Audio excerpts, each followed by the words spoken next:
Seguinos online 4tv.com.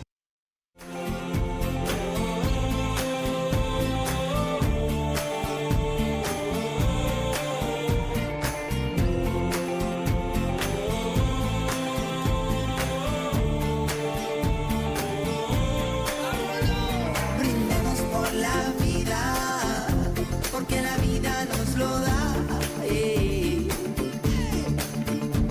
Brindemos por la vida, porque la vida nos lo brinda bien. Y es que solo depende de ti, cogerlo con las dos manos mientras exista. Brindo por tu guiño, cuando mi cuerpo andaba dolido, brindo por ti. Por los corazones sin relleno, por la gente todoterreno, brindo por ti.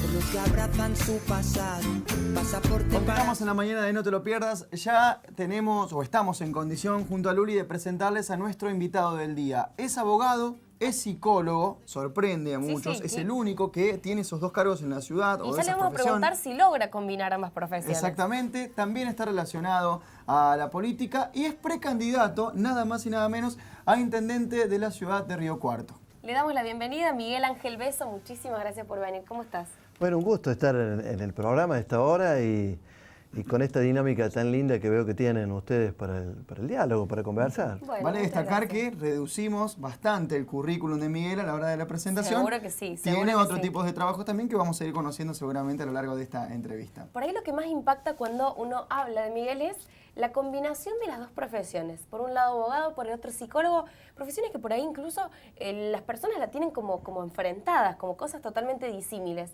Contame por qué abogacía y por qué después psicología. Mira, en una oportunidad me tocó, cuando me recibí de psicólogo, hace unos años atrás, me hicieron una nota grande en un medio gráfico local y bueno, rescataban esto, el por qué, ¿no? Sí. En realidad, cuando yo me recibí de abogado, uno está muy influido por lo que le pasa en la escuela primaria, en la escuela secundaria. Siempre alguna maestra dice, qué bueno sería si fuera abogado, pero mira, tiene estas condiciones o no tiene estas condiciones. Bueno, yo terminé siendo abogado y la verdad que es una profesión que me gusta, sobre todo por su formación, por la posibilidad de conocer cómo se ordena la sociedad a partir de la ley, cómo es necesaria la ley para poder convivir. Pero después siempre tenía la inquietud, digo, pero es que no siento que me explique toda la vida o lo que yo pretendo saber de cómo es la vida en sociedad el solo hecho de ser abogado. Y digo, qué lindo sería ser psicólogo, pero eso lo pensaba, viste, como un sueño casi inalcanzable. Que un momento, mirá vos, ¿no? Era presidente del bloque de la mayoría de concejales y dije, yo tengo que empezar a estudiar psicología, porque mis ansias más profundas me pedían que eso fuera. Así es que comencé siendo presidente del bloque de concejales de la mayoría y luego no quise tener ningún cargo, estuve 5 años afuera de todo cargo para terminar la carrera y me di el gusto de, pasado los 50, por supuesto mucho más tiempo me llevo, ¿no? Seguro. Porque trabajaba, yo tengo 2 hijas, entonces me llevó un poco más de tiempo, pero me recibí de psicólogo, una gran alegría cuando terminamos y digo, vamos a hacer unos choripanes entre 20 o 30, éramos 120, yo tengo mucho vínculo con la cultura, música, guitarra, terminamos como a las 3 de la mañana, pero era una plenitud de la felicidad, eso que no tiene lugar más que en las sensaciones del alma y que se comparten con los que uno quiere y con los que lo quieren a uno, ¿no? Bien, y esto de la profesión, digo, trabajando como abogado, quizás en el ámbito privado, ¿en algún momento llegaba una persona que necesitaba de la asesoría justamente jurídica? ¿Venía también el psicólogo? ¿A trabajar el psicólogo? Claro, el psicólogo también trabajaba. Bueno, no sabes, eso? al principio yo trabajaba, ahora no, por las otras actividades que tengo, ¿no? Pero cuando llegaba al principio alguien y siempre se decía, mira, acá hay un abogado que se está por recibir de psicólogo. Y además uno decía, yo quiero hablar con él. Y la verdad es que gracias a una amiga que hoy es vicepresidente del Colegio de Abogados, en el estudio que yo trabajaba, y hacíamos familia, hacíamos otras cosas, pero familia sobre todo, Y me dice un día, Miguel, ¿por qué demoras tanto en atender a la gente? Y la verdad es que se me habían mezclado los roles. Porque vos a una persona que viene por un tema jurídico, bueno, le das un ordenamiento de cómo es el diagnóstico de su situación y cuáles son los pasos que hay que dar y la documentación que necesitas en caso de que hiciera falta, ¿no? Claro. Pero claro, por ahí yo veía una angustia, o sentía la sensación de angustia de la persona. Y cuando hacía el primer por qué, yo decía, ¿y por qué? Ahí no me daba cuenta, pisaba el palito yo mismo y terminaba escuchando de dónde provenía esa angustia. Entonces, en vez de ser una charla de 20 minutos, Claro. terminaba siendo una charla de 1 hora. Claro. Hasta que un día mi socio me dice, Miguel, es mucho tiempo. Y digo, tenés razón. Se me mezclaban los roles. Y no es bueno porque son, si bien compatibles, después, si quieres les digo por qué creo que son compatibles, pero bueno, hay que ubicarse en el rol de cada uno y todavía no estaba recibido como psicólogo, ¿no? Contame un poco de tus pasos en la política, desde la parte de cultura, después pasando por ser diputado, senador, hasta el día de hoy, en la actualidad, donde presidís el Consejo Económico Social. Bueno, mira, a mí me sedujo, yo tenía una gran admiración por el peronismo, como partido popular, como partido representativo de una buena porción de la sociedad. Pero mi viejo venía de ser un dirigente radical. Y un día me llevó a verlo, yo por ahí cuando voy a Buenos Aires y ves la avenida Balbín, yo había estado con Ricardo Balbín, y no solo eso, sino que un día me despierto en mi casa, habré tenido 5 años, y un viejito que se había levantado, había dormido en mi casa, me dice, ¿vos siempre dormís tanto? Y yo me quedé pensando, y era don Arturo Illia. Esas imágenes eran fuertes. Y mi viejo me dice, vamos a verlo Balbín en esa oportunidad. Bueno, fui, por supuesto me aburrí, pues imagínate 6 años, 7 años, no sé, se aburría. Pero me quedó la voz, una voz así de mucha seducción, ¿viste? Cuando se disputa poder hay seducción.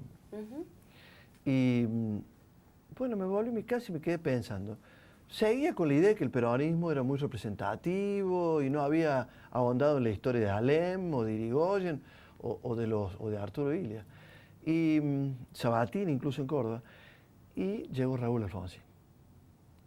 Y creo que sedujo a la sociedad y yo que admiraba el peronismo terminé creyendo que el radicalismo le aporta mucho a la sociedad y toda la vida milité en el radicalismo. Nunca me fui a ningún lado. Y cuando me tocó no estar o perder, contribuí desde afuera, pero nunca... Me parece que la gente tiene que ser previsible, y para ser previsible tiene que estar siempre en el mismo lugar. Eso no significa que no tenga la capacidad de poder escuchar a los demás, de poder comprender que en la unidad se construye siendo diverso, distinto, pero no necesariamente cambiándose para que la gente diga al final, ¿dónde está? ¿No? Porque por ahí uno... Entonces, así empecé, así me sedujo Raúl Alfonsín, comencé la militancia. Me acuerdo, en las primeras épocas yo trabajaba vinculado a las organizaciones de derechos humanos, ¿no? Sí. Por ahí me sabía mandar, una vez Susana Dillon, que ya falleció, el escritor, me mandó a llevar una carta, era joven, yo estaba recibiendo de abogado, estudiaba en Córdoba. Y bueno, tenía que llevar algunas cartas, viste, la admiración por la lucha por los derechos humanos. Alfonsín, cuando eran tan jóvenes los militares, sentándolos, porque una cosa es hacer justicia cuando tienen 80 años y otra cosa cuando tenían 40, que estaban con toda la fuerza, ¿no? Bueno, ese sueño, algunas decepciones, pero como siempre pasa en la vida, ¿viste? En la vida no es todo alegría, como dicen los pensamientos orientales, hay que tener lugar para procesar y siempre con calma las alegrías y las tristezas, porque todo llega y todo pasa, ¿no? Entonces, también mi vida en la política fue de crecimiento, no abandonar nunca lo que es no solo el conocimiento desde el punto de vista de las dos profesiones que tengo, sino también profundizar espiritualmente hacia dónde quiere ir uno y desde dónde se siente útil y desde dónde prefiere no ser parte de cosas que no le gustan, ¿no? Y en ese camino participé con el doctor Miguel Ángel Abella en alguna etapa, quien es mi gran amigo de la vida. Y después estuve como presidente de bloque en el gobierno del contador Rins. Después tuve un tiempo, me dediqué a la psicología, a terminar. Soy docente también y bueno, he tenido oportunidad en este tiempo con todos los integrantes del Consejo Económico y Social de estar, mira, un caso raro, ¿no? Claro. Todos los candidatos a presidente estuvieron con nosotros. No pasó en ningún lugar de la República Argentina. Salvo Stolbice, que no hubo forma de acceder a ella, los demás todos. Y otro dato importante, perdón que te corte, Miguel, No, es por favor. que este es uno de los 2 consejos que hay en el país. ¿A 3 ahora? Son 3, decía, está bien lo que decís vos, porque está Rosario, Santa Fe, Sí. y después se creó Río Cuarto, que es el tercero. Y la Ciudad de Buenos Aires, pero eso tiene otra entidad jurídica, Claro. porque no es provincia, pero no es una ciudad como la nuestra, ¿no es cierto? Río Cuarto es el más chiquito. Y bueno, acá tenemos la suerte desde hace 3 años y medio de tener a todas las cabezas de las instituciones más importantes sentadas en una misma mesa, trabajando juntos con resultados concretos. El primero es que no es posible juntarse aunque se piense distinto, sí es posible. Y segundo, con aperturas de escuelas por dictamen del Consejo, con ayudas a sectores sociales con dictámenes nuestros. Es decir, ustedes me preguntaban al principio cómo se compatibilizan 2 profesiones como la que me toca tener, ¿no? Sí. Y a veces me cargan el Consejo, o la CGT, o el Centro Comercial. Para hacer todo esto hay que tener algo de estas profesiones. Pero yo digo, desde la psicología, específicamente del psicoanálisis, la figura del padre es una figura ordenadora, ¿no? Es determinante la figura de la madre en todo el proceso primario de vida, porque la madre es quien le da sentido a las cosas para el niño, pero después aparece la figura del padre que ordena, y es la figura de la ley interna. Sí, sí. Y después viene la ley externa, por eso no está tan lejos una profesión de la otra. Las 2 son ordenadoras, uno de las psiquis y de cómo se va a parar uno ante la vida en función de esa relación con la madre y de un padre que viene a poner orden, ¿no? Cuando no aparece ese padre o está muy débil, tampoco luego se respeta la ley en la vida cotidiana. Fíjense que esto pasa hoy, ¿no? ¿Qué está pasando con la figura de ese padre, ¿no? Pero además, cuando me tocó presidir el Consejo Económico y Social, pude aprender que esta posibilidad de escuchar todas las opiniones y de llegar a conclusiones es mucho más importante de lo que todos creemos, porque los proyectos se caen al suelo, pierden eficacia, no tienen fuerza, porque lo hacemos todos divididos. Claro. Y no es necesario pensar igual. Pero hay cosas, denominadores comunes que son necesarios poner en marcha. Digamos, yo creo que no hay desarrollo si no hay mesas donde nos pongamos de acuerdo los sectores sociales. Y algunos dicen que no se podían juntar, sin embargo la CGT, la CTA, la Sociedad Rural, el Centro Comercial y la Universidad firmaron los mismos dictámenes que firmé yo. Claro. Es decir, se puede pensar en una sociedad soñándolo desde la unidad, aunque pensemos distintos. No es que todos nos enfrentamos porque hay intereses distintos, pero en ciudades como las nuestras es absolutamente posible, pero hay que tener convicción íntima de que esto es posible. Les aseguro que hay instituciones en Río Cuarto que tienen una madurez impresionante y han aportado mucho a esto. Lo que nos llama la atención, en realidad, o analizamos, es unión, encuentro, diálogo, quizás puedan ser los cimientos de esta precandidatura suya a intendente. Digo porque estas son términos o palabras que uno menciona cuando se relaciona cuando habla del Consejo Económico y Social. Justamente al hablar del centro comercial, al hablar de la CGT, usted comenzó diciendo la nota, la posibilidad del diálogo, y es quizás cuestiones que hoy muchos nos replanteamos. El hecho de dialogar, el de escuchar al otro y el de juntos construir para adelante. En el marco, perdóneme que Sí. te interrumpa, de una sociedad que está bastante partida al medio, ¿no? Sí, sí. ¿Esos serán sus cimientos, digo, unión, encuentro, diálogo, algunos de los cimientos? Para mí es fundamental por lo que decía antes. Digamos, la fortaleza de las decisiones hacia donde uno quiere avanzar necesariamente pasan por ponerse de acuerdo en algunos puntos. No en todos, porque uno no puede pretender estar de acuerdo en todos los puntos, pero en algunas cosas hay que ponerse de acuerdo. Y si muchas veces la sociedad fracasa en sus proyectos, sobre todo los gobiernos, es por no ponerse de acuerdo. ¿Hasta dónde el ego personal de cada uno puede obstruir la posibilidad del desarrollo de la ciudad, de una ciudad integrada, solidaria, con fuerte capacidad productiva y que genere empleo. ¿Esto no es importante para todos? Digamos, a la edad que tienen ustedes, yo tengo alumnos que tienen la edad de ustedes y son más chicos, y todos sueñan con tener un trabajo, de poder desarrollarse, de poder tener un proyecto de vida. Quien no tiene proyecto de vida no se siente parte de la sociedad. Ahora, ¿cómo lo hacemos? A las patadas, diciendo que yo tengo la verdad y vos no.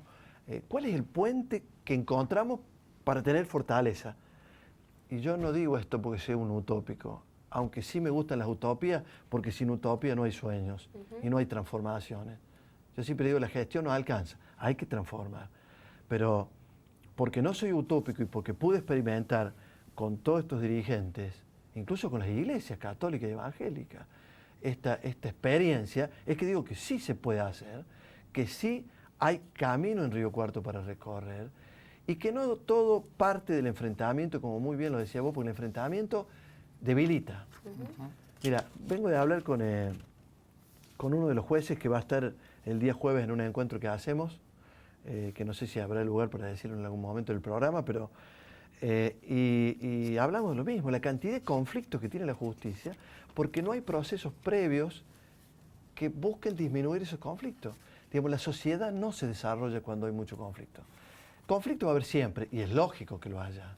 Lo que no es lógico es que todos los conflictos terminen sentados en la justicia, porque la justicia imponga el orden que no podemos distribuir entre nosotros. Porque empieza un orden de la ley, esa ley psíquica del padre, y continúa un orden a respetar de la ley de la sociedad. Y los sueños se construyen haciendo el esfuerzo para que yo pueda, con Emanuel y con Luli, encontrar esos puntos que nos junten hasta anímicamente para la pelea.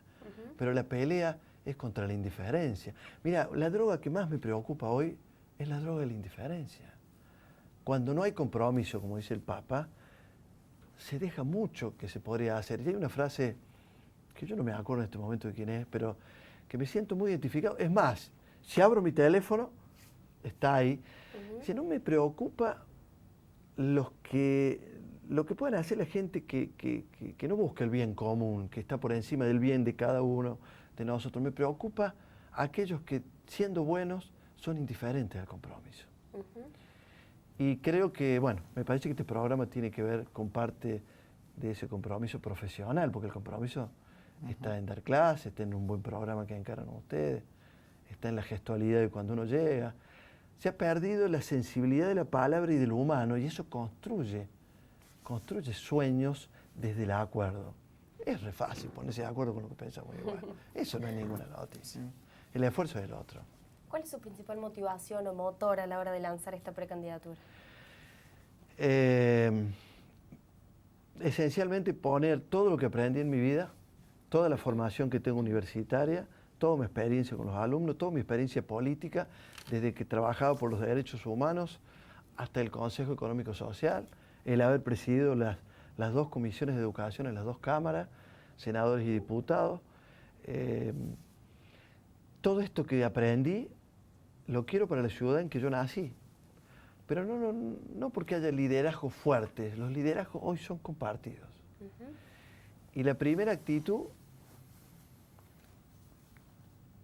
es saber tener los espacios de silencio para que los demás nos puedan hacer comprender qué es lo que sueñan, para yo animarme a construir parte de ese sueño y de esa utopía que es absolutamente posible. Río Cuarto está enclavado en un lugar fundamental del país.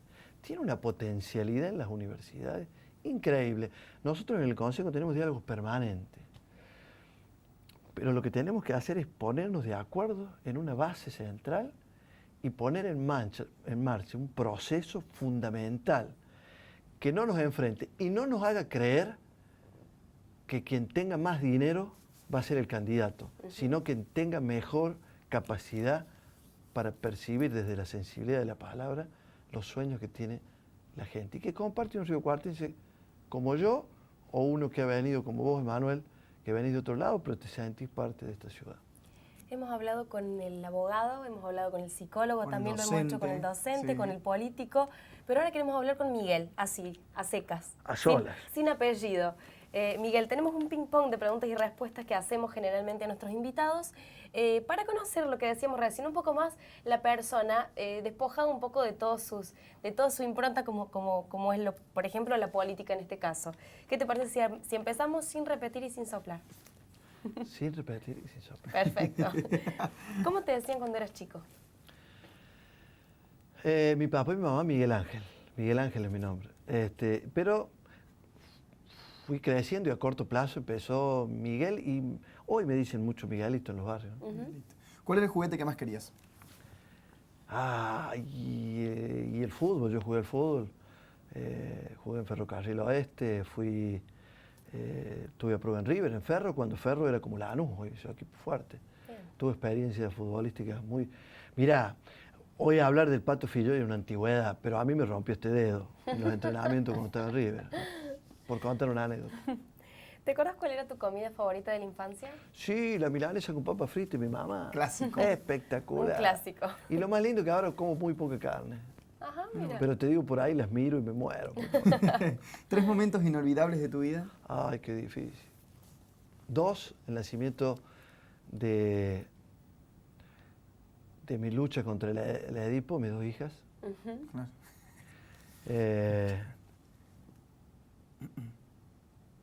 Y hay muchas cosas, pero la muerte de mi padre. ¿Una virtud?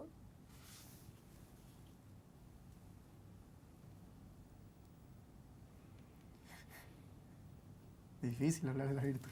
Sí, sí. Bueno. Digamos, no es una virtud, pero trato de trabajarme todos los días porque el equilibrio no se logra porque los días pasen, sino porque uno trabaje para ser equilibrado. Uno no puede conducir ni su propia familia, ni su propia vida, si no trabaja su equilibrio cotidiano, pero no sé hablar de una virtud. Ujú. ¿Un defecto? Bueno, por ahí cuando trabajo mucho soy exigente, ¿no? Soy muy cuidadoso y exigente de todo lo que hago y me importa mucho la opinión de los demás. Digo yo, vivir con los demás no es fácil, porque ustedes saben, en su familia, con el novio, con la novia, vieron que no es fácil, pero vivir sin ellos es casi imposible. Ujú. ¿Tu último pensamiento de cada día?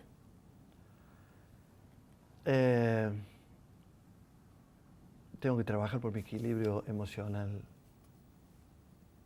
porque creo que ahí está la clave del mejor aporte que le pueda hacer a la sociedad. Para un momento triste de desolación, ¿el abrazo de quién? Mira, estas profesiones que yo tengo hacen que muchas veces uno sea receptor de muchas tristezas que te transmiten, ¿no? En un barrio, en una organización, a veces con gente que uno ni se imagina y en un momento se produce un desenlace y viene el llanto de alguien o la alegría de alguien, ¿no?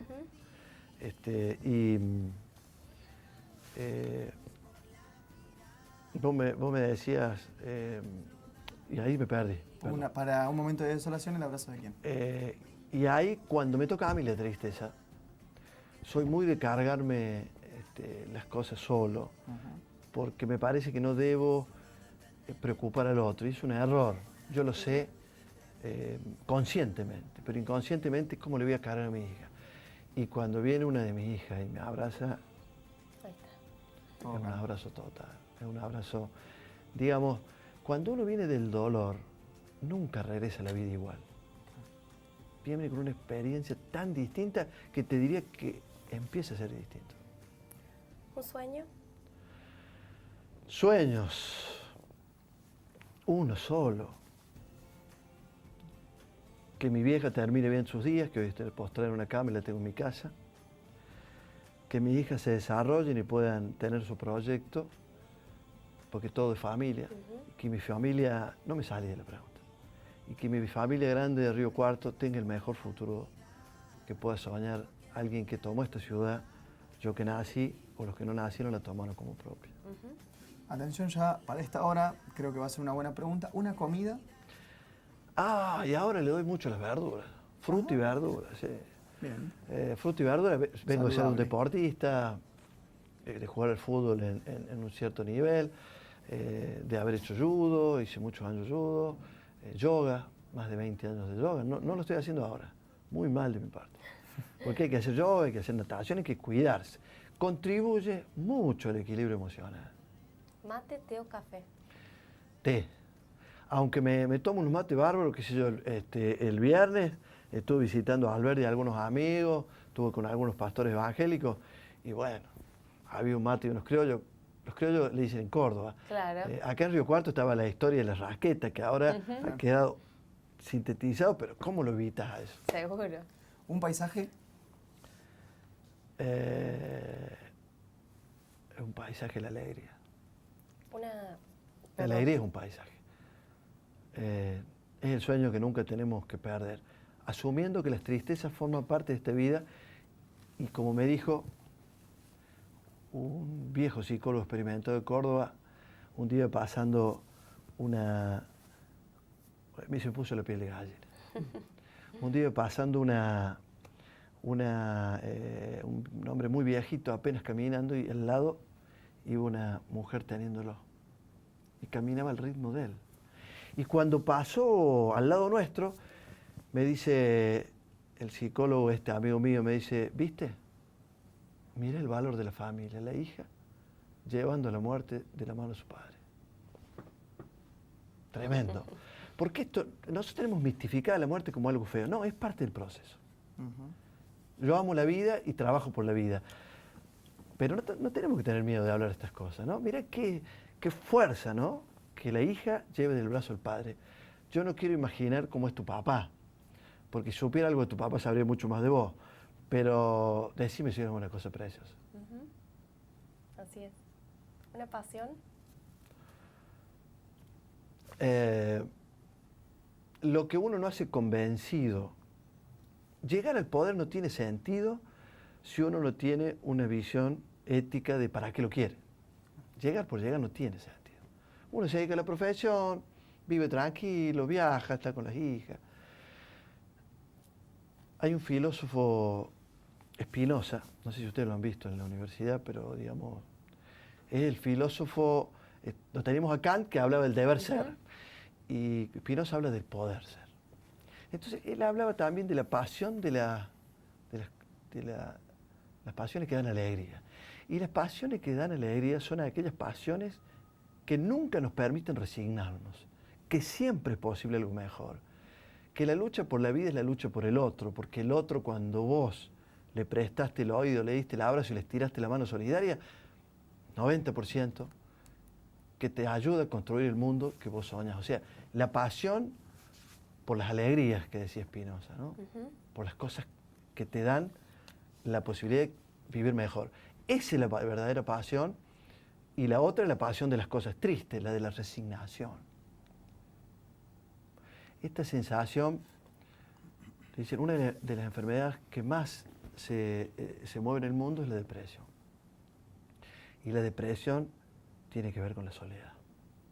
Y la soledad tiene que ver con que cada vez creemos que somos más autosuficientes y no necesitamos al otro. Y cuando estamos en problemas, ¿cuánto lo necesitamos, no? Entonces, la resignación no forma parte de las pasiones que hay que tener para soñar un mundo mejor. Pero ojo, hay que comprenderla y hay que estirar la mano para que se pueda ver que también hay un mundo de pasiones alegres, ¿no? Miguel, ¿tu clima favorito? Clima. Sí. Me encanta el verano, la media estación. El frío, soy acuariano, yo nací en época de calor.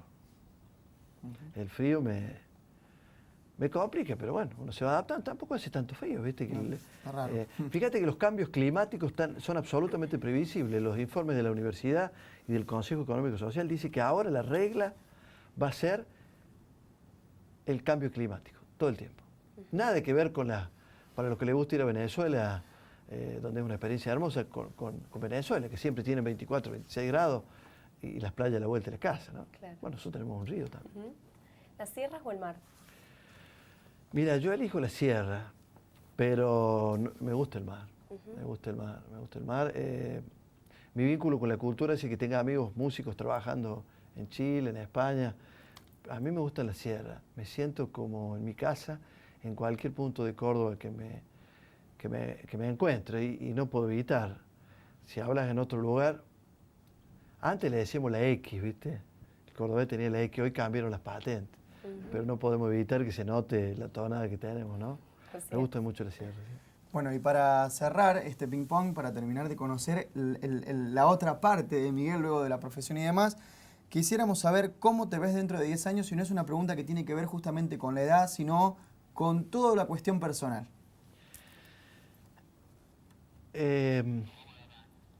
No necesariamente la política en sí misma forma parte del proyecto de vida, pero sí los que tenemos la vocación política, no necesariamente para hacer política tenemos que ser funcionarios. Muchos de quienes yo me enriquezco leyendo, tanta gente linda, posiblemente me imagino aportando a la sociedad, no desde un partido de donde yo siempre estuve en el mismo lugar, pero como hombre comprometido con la sociedad, y hablo de política en términos de compromiso, no de ningún partido, ¿no? En este caso, me hablas de 10 años.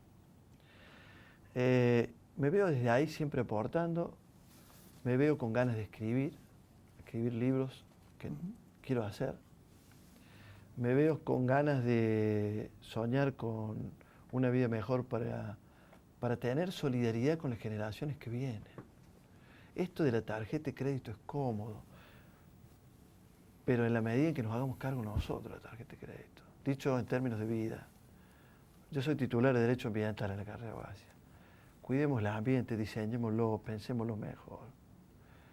No le puedo dejar a la sociedad en la que yo disfruté todo y a mis hijos y a mis nietos dejarle a la sociedad que paguen los costos de lo que yo gasté y que era de ellos también.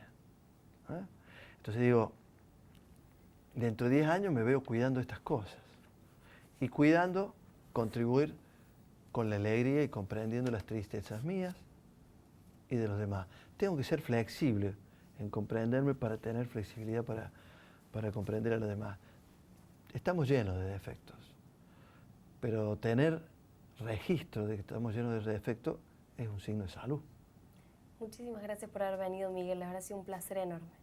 Bueno, yo muchas gracias a ustedes. Realmente muy lindo y la verdad es que a veces se habla tan poco tiempo y cree mucho que la política se consume al ser humano.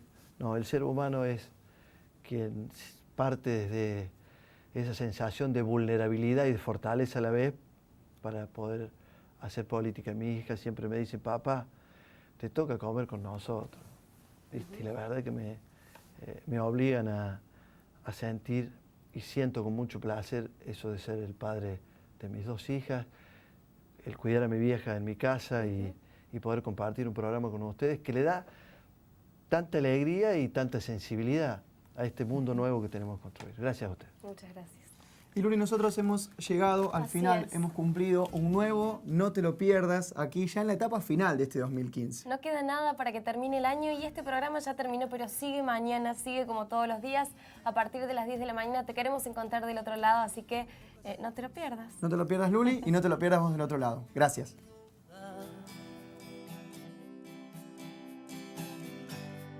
De oscuridad iluminada, de distracción a perpetuidad, de imbecilidad tan programada. Aunque no encuentres la voz, aunque te paguen con platos de arroz, aunque te asustes y puedas caer, la dignidad no se pierde, ¿sabes? No estás aquí para pasar sin que te vean, qué carajo. Si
yo